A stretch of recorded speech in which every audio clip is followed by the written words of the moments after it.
Welcome back, everyone. Parents of Addicted Loved Ones, or PAL, provides hope and support through addiction education for parents dealing with an addicted child. PAL meetings are open to anyone of any faith or background. To tell us more about it is Nancy Godin, who is the PAL Southeast Regional Lead. Nancy, thank you for being here today. This is such an important topic. I know you have a special event coming up later this week, Yes. But before we get to that, talk a little bit about PAL and how you came to PAL. I came to PAL when my youngest son, we found out, was in addiction. His drug of choice was heroin. And it's very difficult for families to know what to do when you're faced with this issue. There's a lot of confusion, there's a lot of hurt, pain, guilt that goes along with this. And not having any support, it makes it very difficult. Right. So when my son was arrested and we were able to get him some help, then I sought help for myself. Mm-hmm. I really wanted something that was faith-based, and found PAL eventually. It's a nationwide support group, and what's unique about PAL is that they offer addiction education as well as peer support. Right. So it's not just someone that's holding your hand through it, but you are really learning a lot about addiction. And I guess the different implications addiction has in a family, because it's not just the addict that is affected, is it? No, it's not. Addiction affects the entire family in that it can cause chaos in the family. It causes a lot of pain. It can cause financial struggles. It can cause problems in relationships with each other and within the family.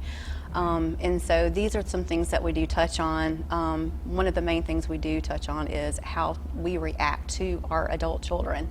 Our roles have to change when we have adult children anyway, but Yeah. when they're in addiction, it has to change even more.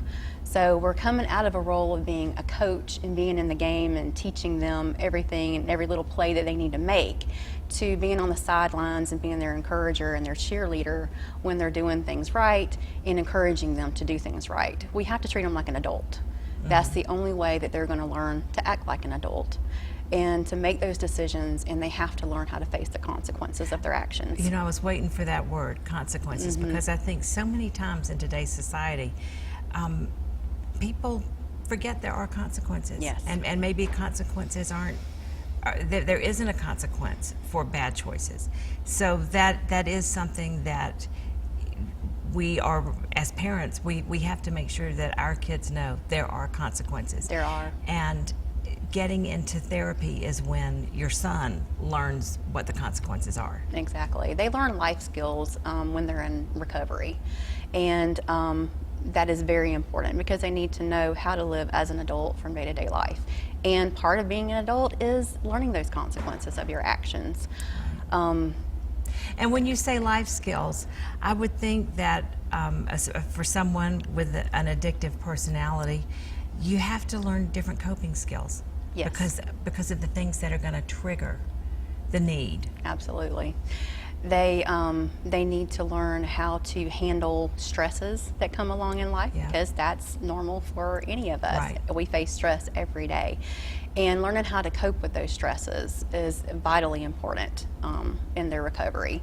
But also finding out and getting to the root of what is causing them to not know how to handle these problems is so important in recovery for them. Well, you have someone coming up later this week on Thursday the 14th coming to Martinez, Tim Hilton. Yes. And Tim Hilton is a renowned recovery expert. He's going to be speaking at the meeting in your Martinez group. Yes, I am very excited about this. I actually saw Tim 2 years ago do this talk on the addicted brain right after we had gotten my son into recovery. When I was still confused, not knowing what I was facing, not knowing how to help him the best. Yeah. Went to this meeting, and 2 hours later came back just a completely different person. I was educated and hopeful after I left this meeting. Really? Yes. That must have been an important turning point for you, It was especially the hopeful part. It was a very important turning point, yes. Well, we want you to see the details about this and how you can see Tim Hilton. It's coming up Again, Thursday night from 6 to 8 p.m. The Addicted Brain is his presentation, and he'll be at Christway Church in Martinez. The number on your screen there is one you can call for more information. It's 706-294-7819. Is this open to other people or just members of the group, or this It is open to the entire community, and I'm encouraging recovery community. I'm encouraging the school systems, law enforcement, anyone that can be affected by drug use and addiction. I encourage them to come in here because too. there's a lot to learn. That's wonderful, wonderful. And you're also invited to participate in one of the local PAL meetings. And we were talking about this before, Nancy. There are several ones. The meeting in Augusta takes place every week. These are weekly meetings. Correct. Augusta's is on Wednesdays from 6:30 to 8 p.m. at Stevens Creek Church. Then there's one in Martinez, and that's on Tuesdays at 6:30 at Christway Christian, and in Williston, South Carolina, on Thursday evenings from 6:30 to 8 at Williston Presbyterian Church. Nancy Godin, thank you so much for taking your time today to talk to us about these addiction issues.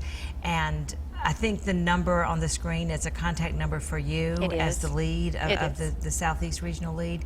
So if you have questions, I know that Nancy would talk to you and help get you into the kind of support you need. Again, the group is called PAL, Parents of Addicted Loved Ones. It offers hope and support through education for parents dealing with addiction in their family. We'll be right back.